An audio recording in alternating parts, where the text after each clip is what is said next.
Hey friends, welcome back. My name is Danielle and today we have a true crime story. So we are starting a series here over at Daniela Diaries. So if you guys are new here, hello, welcome. I am Danielle and this is Daniela Diaries. So I would love for you guys to stick around and subscribe. I am going to be sharing probably about twice a month true crime stories. The difference from other true crime stories you may have watched or heard about is I'm going to make them all about my hometown. I am from Chicago, born and raised on the south side, so I thought I will just share some stories from my hometown and things that I have heard about growing up that rocked our area. And you know, my goal is to hopefully take you guys around and kind of show you the area.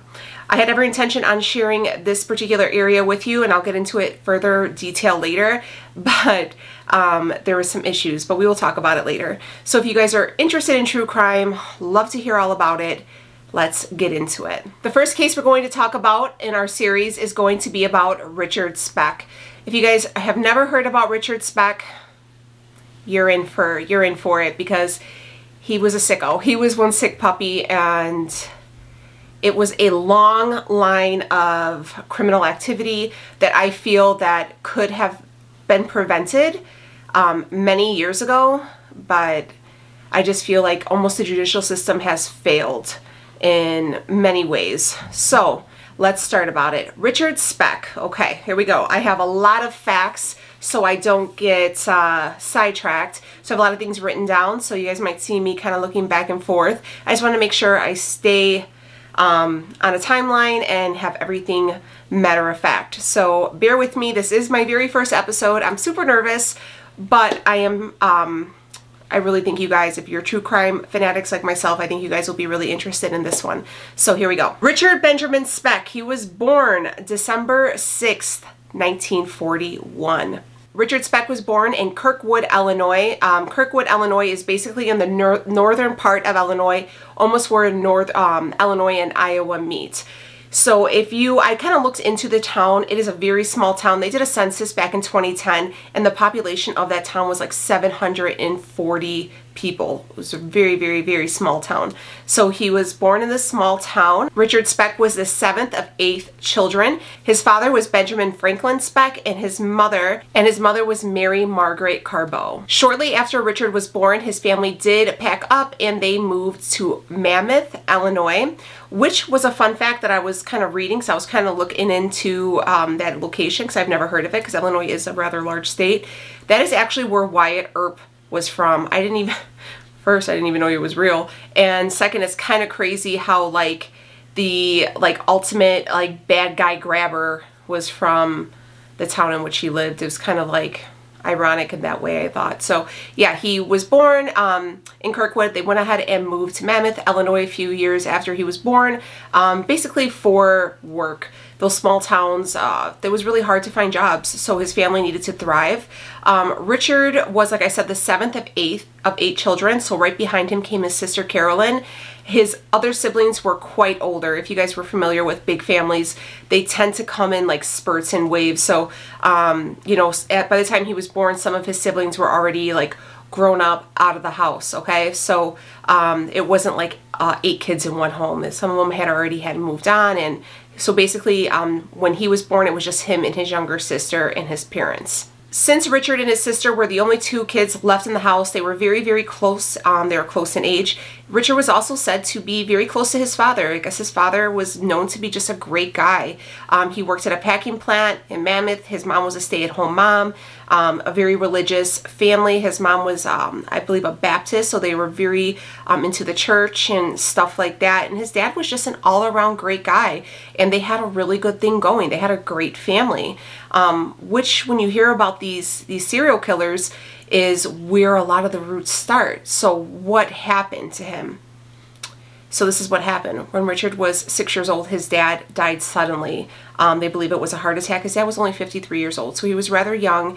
And imagine being that young, being super close to your family, having this all-around great family, and then losing your parent, right? So for anybody, that'll rock you to the core. So they said that once his dad passed away, Richard just kind of lost it.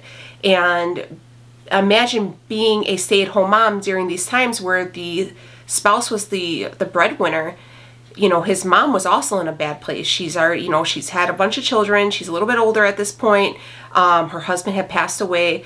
Back then, a lot of people didn't worry about savings and life insurance and stuff like that. They just kind of got through the day. So his mom, Mary, just kind of found herself in this situation. And, you know, she's heartbroken. She's devastated. She lost her husband and she has these 2 children and she's never worked. So what does she do? So a few years after his father had passed away, his mother, Mary, had met a traveling insurance man. His name was Carl Lindbergh. So she was traveling up to Chicago on a train, which, you know, a lot of people do, probably trying to come here looking for some work or something like that. And she met Carl. And from what they said, Carl wasn't the best guy. He had kind of a rough past. He had a lot of, you know, arrests and stuff like that. And he showed interest in her.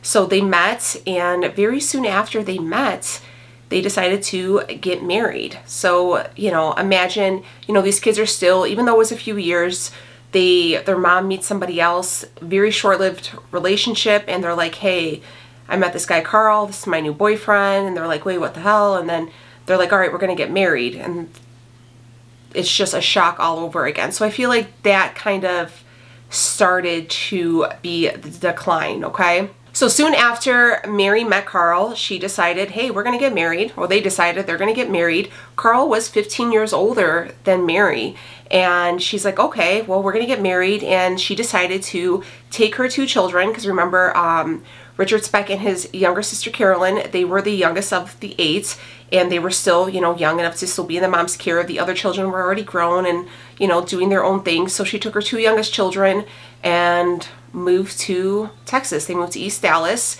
and they just started a whole new life there. So I imagine that was very traumatic. I couldn't imagine going through that myself. And so they just went ahead. They moved. And I guess the part of Dallas that they were from, it was East Dallas. Not from Texas, so I'm not too sure, but it was kind of a like poverty-stricken area. They moved a lot. There was no stability in the home. And then there was Carl Lindbergh. So there has been nothing I've read about Carl Lindbergh that says anything positive about this man. I'm going to be completely honest with you. He just kind of seemed like a drifter. He was known to be a raging alcoholic, very abusive, kind of sounding like a con artist, where he traveled a lot, did a lot of shisty stuff, a lot of drunken disorderlies, a lot of domestic cases. He was married. He actually was born in 1888. So like I said, he was a lot older than the mom. And he was married once before and had a daughter.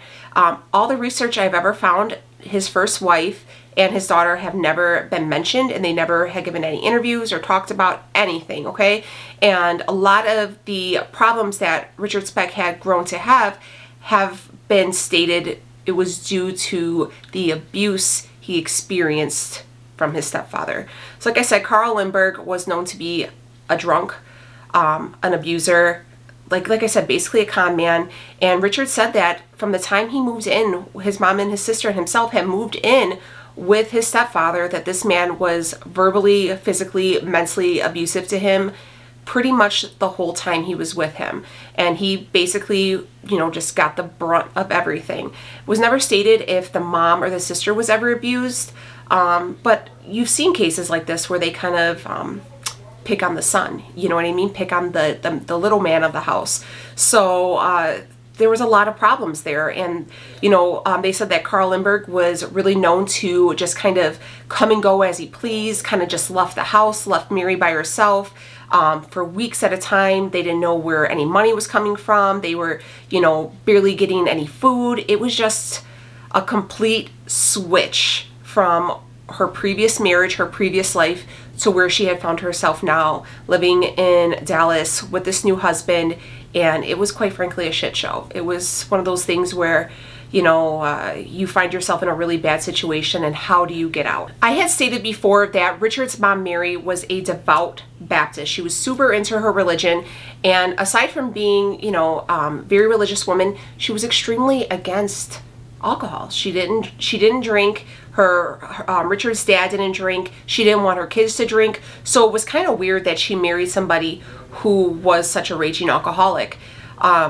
maybe she didn't know, you know, it was such a quick courtship. Maybe like he kind of hid it, and then, you know, you move in with somebody, you really get to know them. But yeah, he was, you know, it was a really bad situation. So they're saying by 12 years old, Richard Speck was drinking. By 13, he was a complete alcoholic. At 13, he had already started to get arrested. He was already in trouble. He was breaking and entering. He was stealing. He was fighting. He was a bad kid. So my thought is, now I feel like in this time, this age, we would see that as a cry for help. Something is wrong. Something's going wrong with this kid, that he's doing this, that he's acting out. There was a red flag. Where can the interference come in? But at this point, you know, the 50s, 60s, nobody did that. You know, he was just a bad seed. And, you know, when it's just one of those things, you know, where they just kind of get swept underneath the rug. And it's really sad. It's really a sad thing to kind of see this story unfold, and you see so many red flags. And I'm going to keep telling you, and you're going to be like, red flag, red flag, red flag, and nothing was ever done. So like I said, at 13, he was already being arrested. He was already drinking heavily. He was like basically a full-blown alcoholic. He was fighting. He was still enrolled in school, but he was a very poor student. He was supposed to wear glasses. He didn't want to wear them. He didn't like speaking. He didn't like people staring at him. He didn't like talking to people. So he struggled. He struggled in school. And eventually that led to him just dropping out completely at 16. So he was just, again, what's going on? You know, if they fail to see the arrest, okay, why is this kid getting arrested? Now he's struggling in school. He has a lot of social issues. What's going on? And it was just, everything just keeps adding up, adding up. So like I said, in 1955, Speck was 13 years old. He was arrested for trespassing. That was his first arrest known on record. So for a few years, he did rather well. He was working for 7-Up down in Texas. He was like loading up and doing all the stocking. He was doing good. He was working. I mean, doesn't say too much if he was still drinking, which I'm sure he was, but more of like a functioning alcoholic, you know, and just kind of coasting. He had already dropped out, and he was just kind of doing his thing. So when he was 20 years old, he went down to the Texas State Fair, and he ended up meeting a 15-year-old girl. Her name was Shirley. So him and Shirley met, and she was 15, he was 20. Red flag. And they started dating, and within 3 weeks of dating, she became pregnant at 15 by a 20-year-old, which I guess in that time was not too crazy, but now, again, we see this issue. So what did they do? They did what most people did back then, and they got married, because he got this girl pregnant, and he was going to do the right thing, and he was going to marry her. So you would think maybe the birth of this child, he's settling down, he's getting married, he has a stable job, maybe he's on the upward of this situation that he was in. So they ended up getting married in January of 1962, and Richard and his new bride ended up moving in with his family. During this time when Richard did get married, Mary was separated from Carl Lindbergh. So it was Mary, the youngest sister, Carolyn, her husband, Richard, and his new wife, Shirley. So they were all living together, you know, I guess doing good. So they're all doing good. They're living together. Later on that year, his daughter was born. We're just going to call her Robbie, and we're going to leave it at that. Okay. Kind of the research I found, she ended up changing her name and everything like that once all this came to light, which I totally respect, and just kind of leave it at that. She kind of just disappeared, and I don't blame her, and I completely understand why. So Robbie was born in 1962, but here's the thing. Richard's old habits started to creep back in, and he was nowhere to be found during the birth of his daughter because he was in jail. He was in jail on a drunk and disorderly for fighting, and this is where he was kind of like doing good, and then he's nosediving once again. So yeah, he has his daughter, he's nowhere to be found, he's locked up, drunk and disorderly, he's drinking, he's partying, he's fighting. Trouble is on the horizon. It is said that while Richard was married to Shirley, that they had a lot of issues, that he was physically abusive to her, that he was mentally, you know, verbally abusive, that he assaulted her on many occasions with a knife at her throat. She was forced to be with him multiple times a day, and if she declined, he took it by force, violently, and this was this young girl's life. And living, you would think they're living with his mom, with his sister. Somebody had to hear this. Why wasn't anything being done? Why was nobody now intervening for this young girl? That's where you kind of think, were people enabling his actions? Was the mom feeling bad because she put these kids in this life and now like her son can do no wrong? I don't know. But it sounds a little fishy, and the more we get into this story, you will see that his family just keeps continuously enabling him. So I said that Richard was working at 7-Up, and he ended up getting into some trouble. He was 21 years old, and I think it was 1963, and he got in trouble for stealing co-workers' paychecks from 7-Up, forging them and cashing them. So he ended up getting in trouble. He ended up getting arrested, and he ended up going to jail. So he went to jail. He served some time. I believe he got 3 years, but he ended up only serving, I think, 18 months of this prison sentence, and then he was put on probation for the remainder of his sentence, okay? So he got caught, you know, here's some time, you know.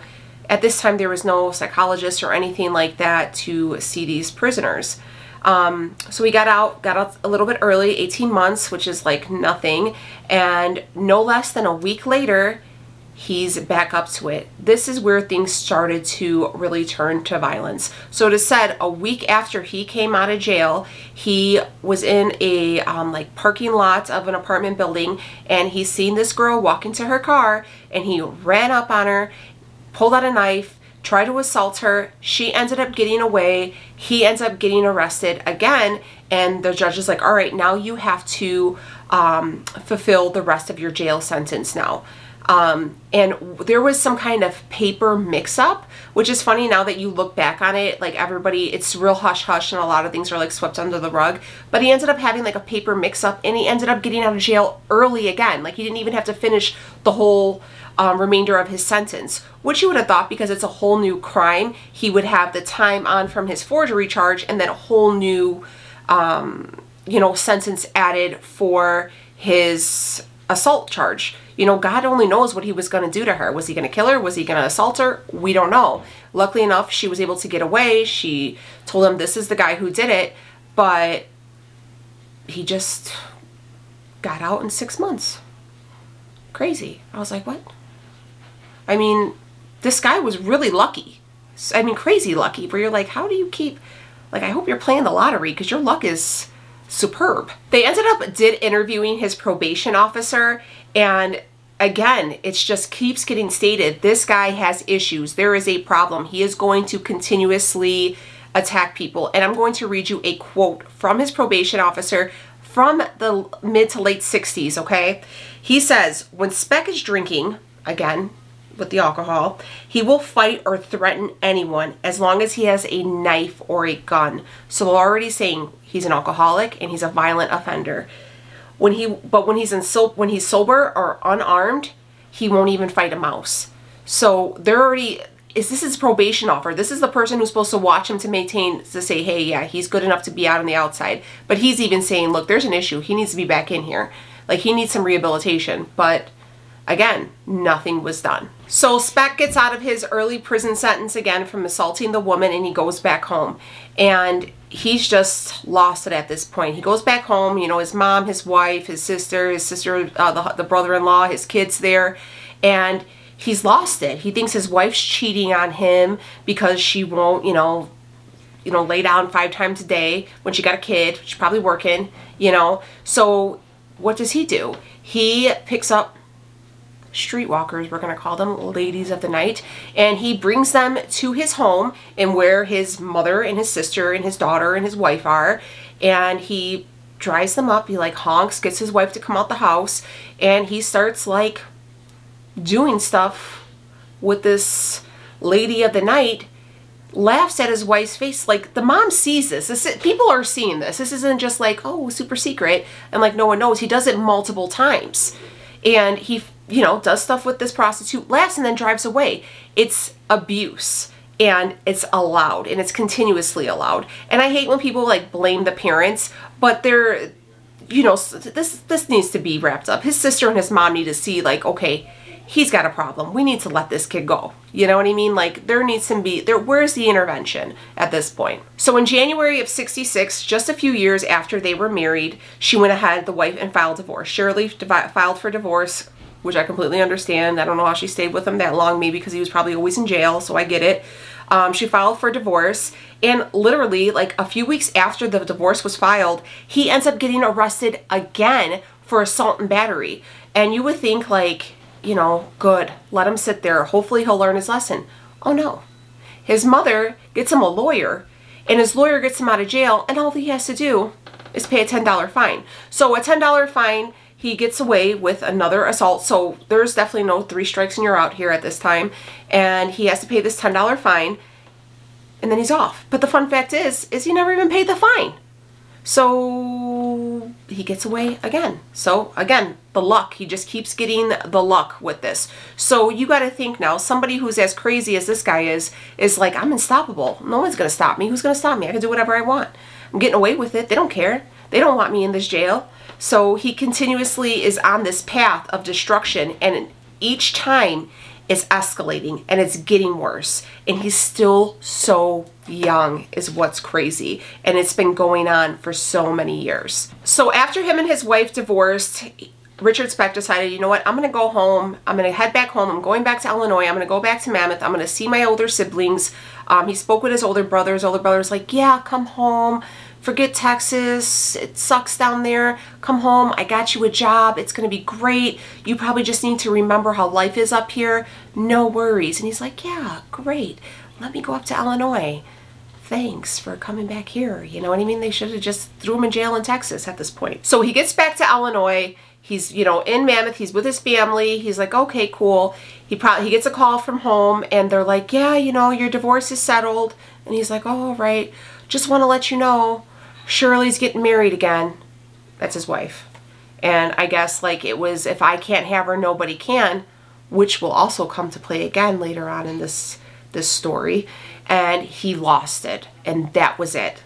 The destruction just went full force ahead.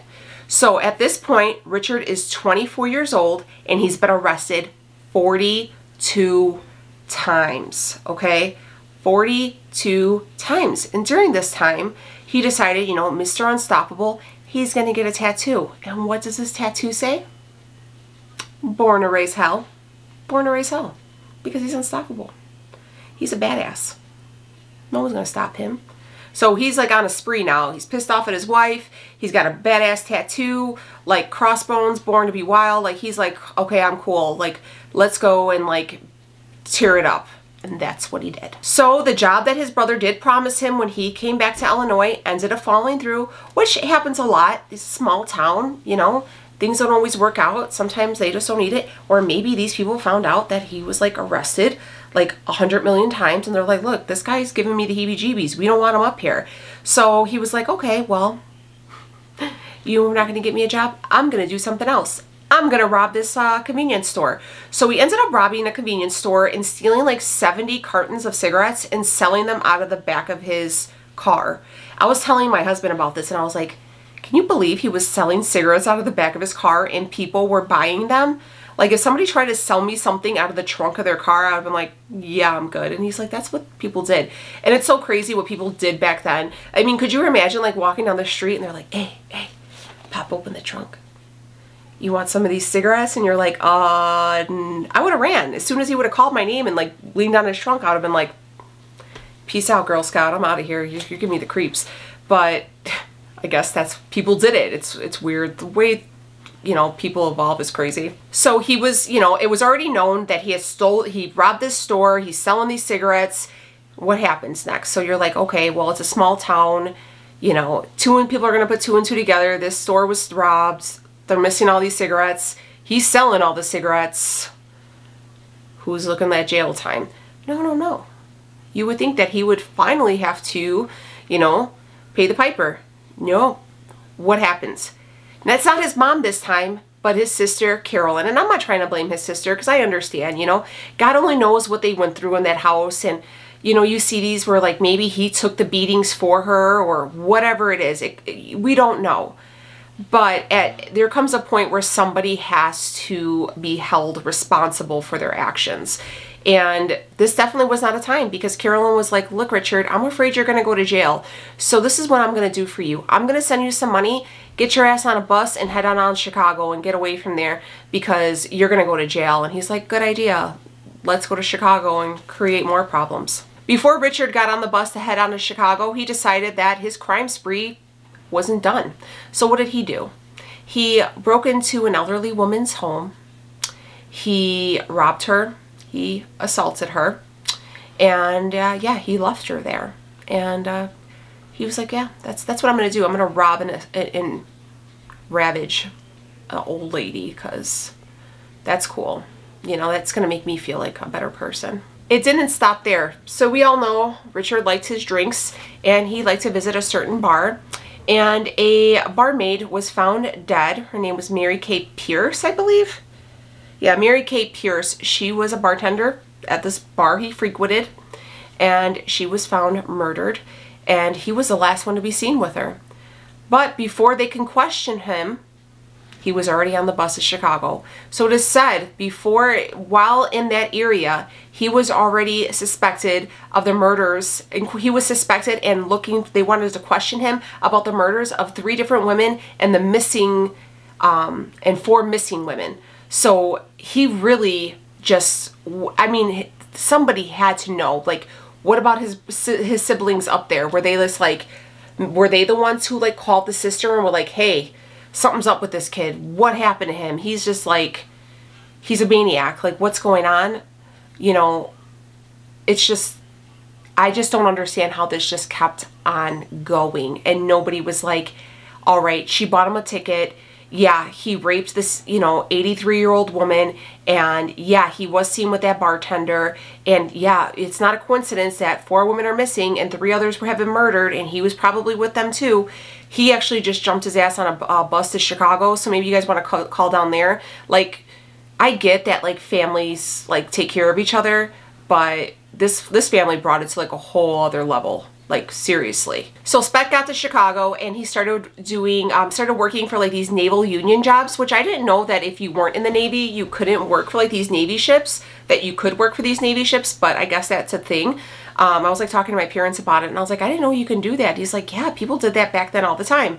So, you know, in Chicago, we're right against Lake Michigan, and, you know, we got all the Great Lakes right here. So with those naval ships, you were able to kind of cruise up and down the Great Lakes, and, you know, that's kind of where everything was.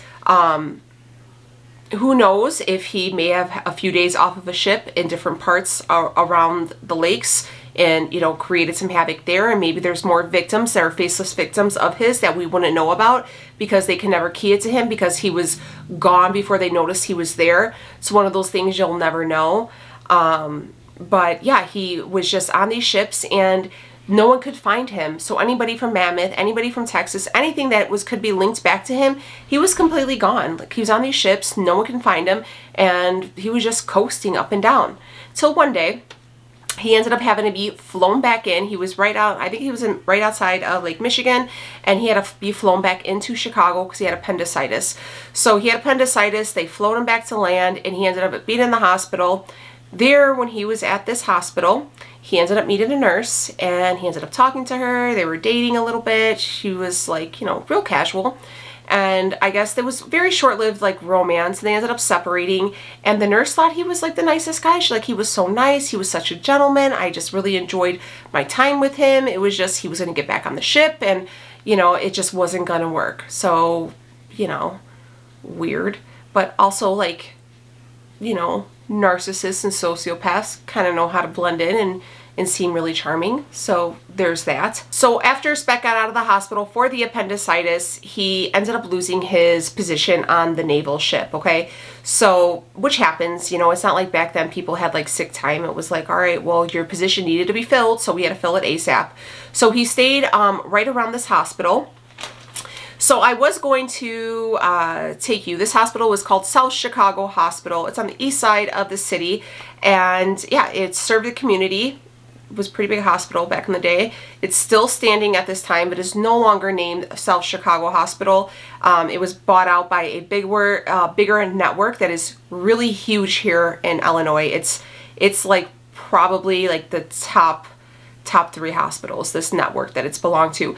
That's why I was kind of iffy about bringing you guys there, because the name is plastered all over, and I got really nervous that they would like find out it was me. And I used to work for this network, so I was like, I don't know if I want to do that. That like made me a little nervous, I'm not gonna lie. So the hospital is still standing. It's no longer called South Chicago Hospital as it was back in the 60s.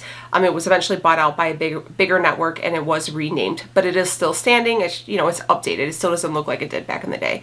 But yeah, so he was staying at like kind of a boarding house above a bar right by the hospital, and the hiring hall for the naval ships is right there. So he would go every day. If you guys have ever had anybody who was like in a union or anything, you know, you get hired out through the hiring hall. So he was going every day trying to go ahead and get his job back. And through this time, he would walk past the hospital, see the young nurses.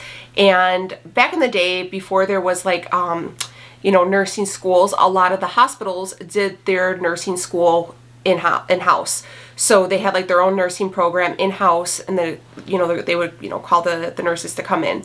So at this time, like you'll see, even if you look at older hospitals, they even have like little class pictures and stuff. So they would have like a dorm where they would store the students, and then they would have like student living by the hospital where the students could like take like the little buses, the little shuttle buses, or they can walk back and forth from campus and stuff to do like their schoolwork and to do like their clinical rotation.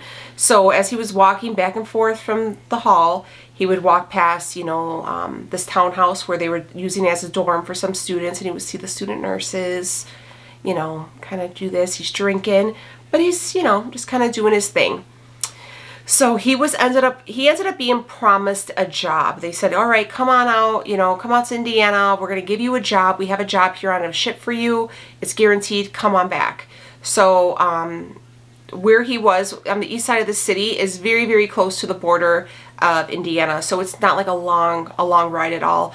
It's pretty much like a 20 minute little ride on the Skyway. So it's very close. Like Northwest Indiana and East Chicago, they meet, and they even have like a little name for that area, and they call it like Iliana.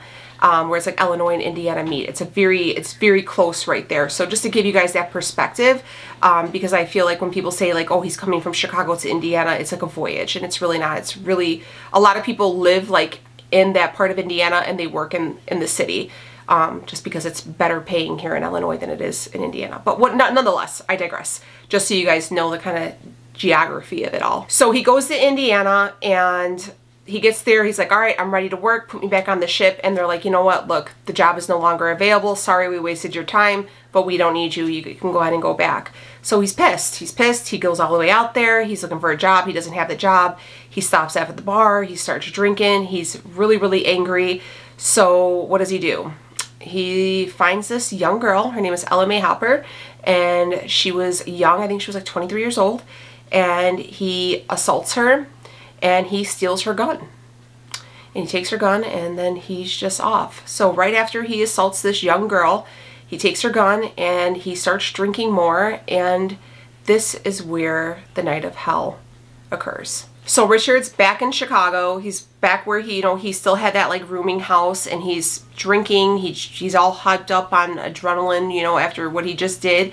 And he's walking back, and as he's walking down the street, he sees the townhouse, the dorm in which these young nurses are staying.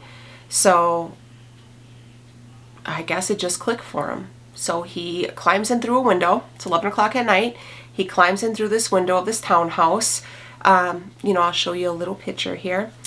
And he walks up to a room that was closed, and he knocks on the door. He knocks on this door. This part of the story, or of the case, like had me in tears. Like it was so devastating to me, and it's just awful. So he knocks on the door, and somebody answers, because it's technically a dorm. So you guys know, if you've ever been away to school or whatever, someone knocks on your door maybe to check in, see if you're sleeping, you want a snack, whatever. So it's normal for someone to knock, okay? And when he knocks on the door, there he finds a young exchange student. She was from the Philippines. Her name was Corazon Amaro. Pretty sure I didn't say her last name right. Sorry if I messed that up or not. But she went by Cora. She was 23 years old. She came here from the Philippines, and he walks right in. He walks right in. He points his gun. He holds her up at gunpoint, and he ties her up. He ends up taking the bed sheets and he starts ripping them up. He ties her up, and he starts waking up the other girls in her room. Quite a few of the girls in this townhouse were exchange students from the Philippines, and they all like would bunk together. So the next girl that he tied up was Merlita Gargulo. I'm probably saying that wrong. She was also from the Philippines. She was 23 years old. And Valentina Paison, she was also from the Philippines, and she was also 23 years old. Mind you, all of these girls were no older than 25 years old. He ties them all up with the bed sheets, and he rounds them all up, and he takes them over to the next room. So there's the 3 girls, takes them over to the next room where their other girls are sleeping. Patricia Matuzik, who was 20 years old, Pamela Wilkins, who was also 20 years old, and Nina Jo Schmal, I want to say it's called Schmal, who was 24 years old, were sleeping in their room. He wakes them up, holds them at gunpoint, and ties them all up as well. So here he has 6 girls. So Speck has the girls all together, and he tells them, look, I'm just trying to get to New Orleans. Don't worry. Just give me your money. I'm going to get out of here. Nothing's going to happen to you. And a lot of the girls, they're young nurses, and they're so enthusiastic, and they have this when you first start in healthcare, you have this thing where you're going to save everyone, and everyone is, it's just this thing where just stay calm. It's going to be okay. And that's what they were telling each other. Just let him get his stuff. Don't yell. Don't scream. It's going to be fine. Give him his money. He'll be right out of there. Mind you, this is the early 60s. Things like this didn't happen. Nobody did stuff like this. You know what I mean? And nobody just attacked young girls for no reason. Okay? So what Richard did is he took each girl out of the room one by one, and he murdered them. He either strangled them, he cut their throat. I've read some reports where they say he did assault each one of them. One of them I've read that only one of the girls were assaulted. And what would happen is they wouldn't be screaming until, they got into the room, and he would clean up afterwards. He would wash his hands, fix his hair, fix his shirt. So we came in all calm, so they didn't think anything was wrong. He was the master manipulator. It's just to have that premeditation to fix yourself up and then go get the next one. And he let each girl out. While he was busy leading each girl out, Cora, the first girl we met, the girl who opened the door, she's a little thing. She was only 4'10". She rolled underneath the bed. She rolled underneath the bed and hid, and just prayed that he couldn't find her. As he was killing these other student nurses, the rest of the girls started coming home. So 2 more girls entered. Susan Ferris, who was 21 years old. She was stabbed to death as she was walking up the hallway. Mary Ann Jordan, she was 20 years old. She was stabbed when she walked into her home. And then lastly, there was Gloria Ann Davy. She was 23 years old. She was just dropped off by her boyfriend from, having a night out. They had curfew in the townhouse, and he was dropping her off, and he watched her walk in, because that's what you did. You walk in, all right, she got in okay, you drive off, and he was waiting for her. He assaulted her. This is the one where I know that they said that she was assaulted. He strangled her, and then he actually cut her throat. And while all this was happening, Richard must have forgot about Cora, because she was the one survivor. I literally just got chills. She was the one girl who survived. She curled herself in the corner underneath the bed, and she stayed hidden there until 6 a.m. the next morning. And as soon as she seen the light shine, the light kind of peek into the room, she crawled out from underneath the bed, She opened the window and she started screaming. She literally opened the window and screamed, "They're dead. All my friends are dead. I'm the only one alive." And then she jumps out of the window onto the ledge of her townhouse. And I'm going to insert little pictures so you guys can kind of see how everything is. You guys have to remember, this is a young girl who just is from a foreign country, okay? Just lived through the most horrific thing. She's tiny. She's afraid that this man is still in the house and he's going to get her. And she was like, I'm going to take my chances and I'm going to jump. So she jumps out of the window onto the ledge and kept screaming until people came out. And luckily, the neighbors heard, everybody came running out, and the police were called. And right then she was like, this is what he looks like. This is what he did. He had "Born to Raise Hell" tattooed on his arm. It's funny how things come to bite you in the ass in the long run. And as soon as that happened, the police took the sketch and they plastered it all over every local newspaper, big, small, little. It was everywhere. I do want to take a moment to just recognize the women who lost their lives in this, and I'm going to name them all because I have them all written down. If you guys have the time, there was a great article in the Chicago Sun-Times for the 50th anniversary, and actually it was Nina Joe Schmal's brother. He was actually in his 70s at this point, and he found pictures of his sister while she was young and in nursing school, and actually got in touch with family members of the other women, and they all gave little glimpses and told little stories of the girls. So there was Nina Joe Schmal, Patricia Ann Matuzik, Pamela Lee Wilkinson, Mary Ann Jordan, Suzanne Bridget Ferris, Valentina Pizon, Marlita Gurgalo, and Gloria Jean Davy. So after the brutal murders and assaults of, you know, let's not forget, he assaulted a girl, stole her gun, and then went ahead to commit these other crimes of these young women.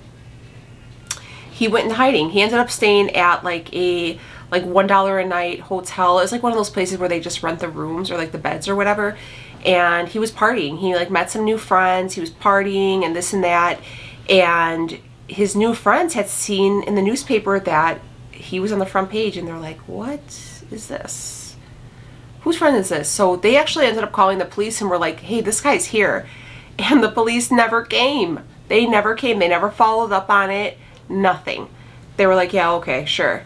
So as soon as Richard found out that like he's not going to get away with this, he's going to have to own up for what he's done. He's finally going to have to pay his dues and, you know, take his whooping like a big boy. He freaked out and he got scared. So he tried to commit suicide. In honesty, I don't think he really wanted to kill himself. I think it was just him being like dramatic. Because he ended up cutting his right wrist and then his left elbow. And I was like, why would he cut his left elbow? Like, what would that do? And it wasn't even like his, like where you would cut it here. It was like more down here. So I was like, oh, okay. So he ended up going to the Cook County Hospital, which is no longer there. It's actually renamed and it's moved. But he ended up going there, and an ER doctor seen him. And here's this young 24-year-old ER doctor. It was Dr. Leroy Smith, and he goes ahead to see Richard Speck, and he pulls up his sleeve and he's like, let me see what's going on.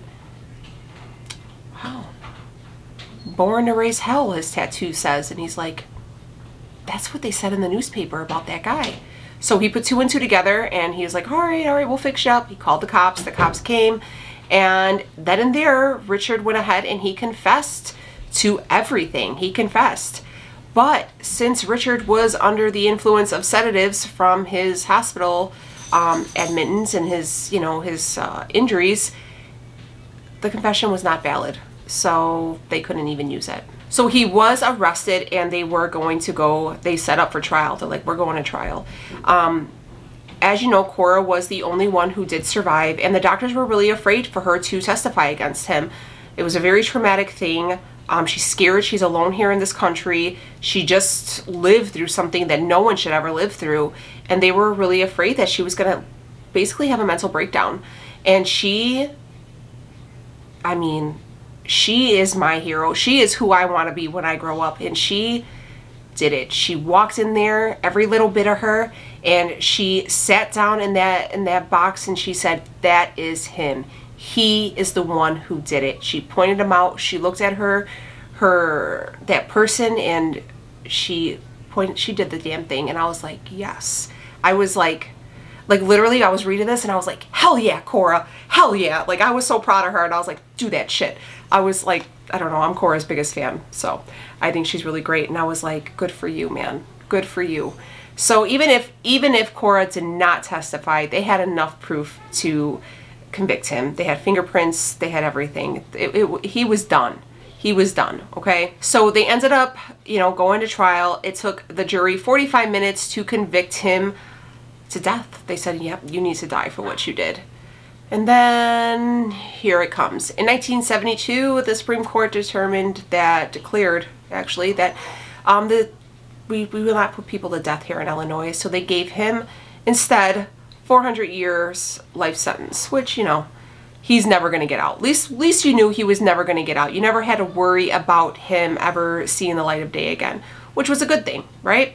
During his time on trial, he was seeing psychologists from like the Cook County Hospital, and they were really trying to figure him out, like what makes this man tick, you know. And you also have to remember, this was very, very publicized. This was like a nationwide case. Like people were shocked that somebody did this. This wasn't just like a local thing in Chicago. This was everywhere. And you also have to remember, this was just the beginning. So there was Speck, and then a few years later, there was Manson.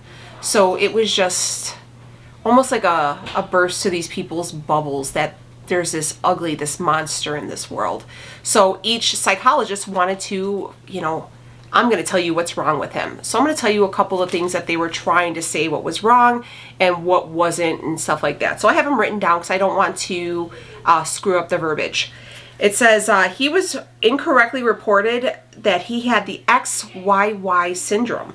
XYY is basically says that, meaning men with this syndrome were more likely to be violent offenders and murderers. The syndrome was discredited, and actually Speck didn't even have this syndrome. While doing all these tests and seeing all these doctors, he did report on his childhood, of his stepfather's abuse, and they did suspect that Speck, that's a tongue twister, had some kind of brain damage, which from the abuse. I agree, that could be an issue. Maybe that was his problem. You know, I definitely think his childhood trauma created this monster. Definitely. I definitely think that. Let me know if you guys agree. I definitely think that you see that correlation in a lot of these cases where it's this childhood trauma, this abuse, this neglect, and, you know, whatever, what we know and there's always what we know, and there's a whole lot of what we don't know.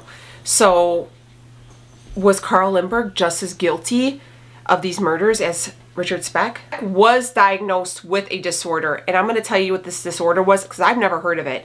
It is called the Madonna Horror Complex, and it says it's a man who will sleep and will lust for a sexual and beautiful woman, but never respect her. And I feel like that's like a lot of men. I don't know if that's like a complex or a syndrome. I feel like that's just men, you know what I mean? I don't know. Whatever. But he also was diagnosed as a narcissist. So there was no, I mean, that was no shocker to me. I seen him being a narcissist when he was like 16. You know, I probably would have thought he was a narcissist when he had the prostitutes out in front of his house, you know, doing that stuff to his wife. I don't know. So Speck was sent to Statesville Prison. There are two different Statesvilles. He ended up going to the older one. He went to Statesville, and that's where he served his time. While he was at Statesville, he ended up getting named the Birdman. And according to the warden there, he was really a nobody, a faceless nobody serving time. He would get caught making like Pruno in the toilet and stuff like that. But he was really, when he first got there, there was really nothing going on. He was just some random crazy person and just kind of did his time, and no one ever talked to him. So this is a story about the birds. And I think there's like a series on Netflix my daughter was telling me about where they kind of went through this. So this is the true story. So he was nicknamed the Birdman. And what happened was, at one point during his stay at Statesville, 2 sparrows had flew into his window in his cell. And I guess they like hurt themselves, and he like nursed them back to health. And they were his birds, they were his pets, and he would walk around with him through this jail. He would walk around with them through the jail, and he would have like a little string attached to him, and they were like his pet parakeets, you know, like the people do with the big birds. He loved them, he cared for them. That's why they call him the Birdman. So one day, a security guard was like, hey Richard, you know, I know you love your birds and everything, but you know it's against the rules, you can't have a pet. And he looked at him, and I'm going to quote this because this is pretty sick. So he looked at the guard and he's like, I can't have it. And he's like, no man, you're not supposed to have pets. He took the bird, and you know those big industrial fans with the metal blades that they have like in big buildings and stuff? He walked up to the fan and he threw the bird in. And it did exactly what you would think it was. And the guard was like he was freaked out, like he was terrified. He's like, what? And he even said, he's like, man, I thought you liked those birds. And he said, I do like the birds. But if I can't have them, nobody else can. And walked away.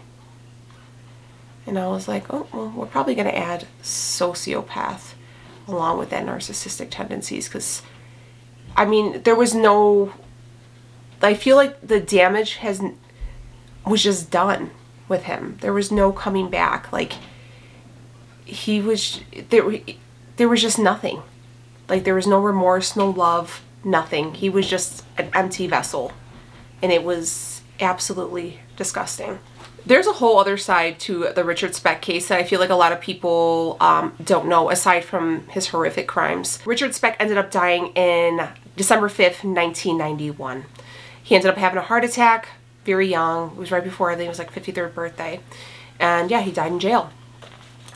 But right before he died in 1988, they had I believe it was the 25th anniversary of, which is crazy, they call it like an anniversary, but he ended up having, it was the 25th anniversary of the slayings of these nurses. So they ended up having a newscast come in to interview him. So they went into Statesville, and they're sitting like in the common area, which is crazy to me now, because if you think about it, a lot of these like sex offenders and stuff like that, they usually don't sit in Gen Pop. I mean, that's what I gathered from watching like all the crime shows, but you would think that they wouldn't be in general population. But this time it was, and they have the camera rolling, and when I tell you what they've seen, if you guys would like to watch this interview, it will blow your mind. I'm not going to play it because it's messed up, but it's on YouTube. You can look it up. And it's the it's called the 1988 Richard Speck interview. And so they are interviewing him. He's in the common area with other prisoners. Richard Speck now is an older man. You guys kind of seen pictures of him previously. He was thinner, he was a clean-cut guy. He's older now. He's a little bit heavier. He's grown out his hair. He's smuggled in some hormones. Now he has developed breasts. And he was just walking around the jail in a pair of silk chonies and little silk underwear. And he transitioned into a female. I don't know if he, you know, I don't know if he was transitioning and he was always felt like he wanted to be a transgender woman. Whatever. I mean, whatever. I don't care about any of that. I mean, if you happy, you happy. I don't care what you do. I don't know if he did that to make his life easier in prison, to assimilate to that role. I don't know. I wasn't there, and I can't ask him. But it's going to keep going. Okay, so let's keep going. So now he's, you know, portraying himself as a woman. While these people are there with cameras, the guards are there. Okay, remind you, the guards are there. And this is not bashing anybody in like any correctional officers or anything like this. This is just from what I got, from what I've watched, what I researched. The guards were there, and basically the inmates were running the asylum. Okay, like it was such a bad situation down there, and it was such a circus that the guards couldn't do anything. It was all of them against these few guards. They were completely outnumbered. So the guards are just like, shit, they gotta get home to their families too, you know? So Richard Speck is eating an inmate's banana. We're gonna say that. That's what we're gonna call it. We're gonna say he was enjoying this other inmate's banana on camera. Okay.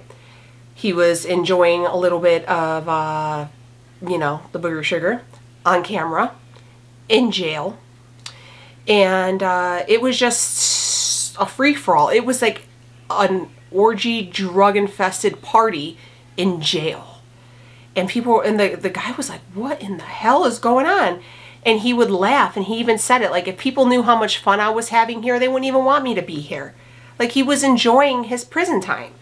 And I was like, the fuck? What? That was the purpose. And one of the inmates that was sitting behind the cameraman asked him, he said, hey, Speck, why'd you kill those girls? And he said, I guess it just wasn't their night. And he started laughing. And I was like, man, blows my mind. So this interview was released after his death in 1966. And at that point, they cleaned up shop down there in Statesville. They really just hunkered down, got rid of all the drugs, broke up all the gangs, started separating all the inmates.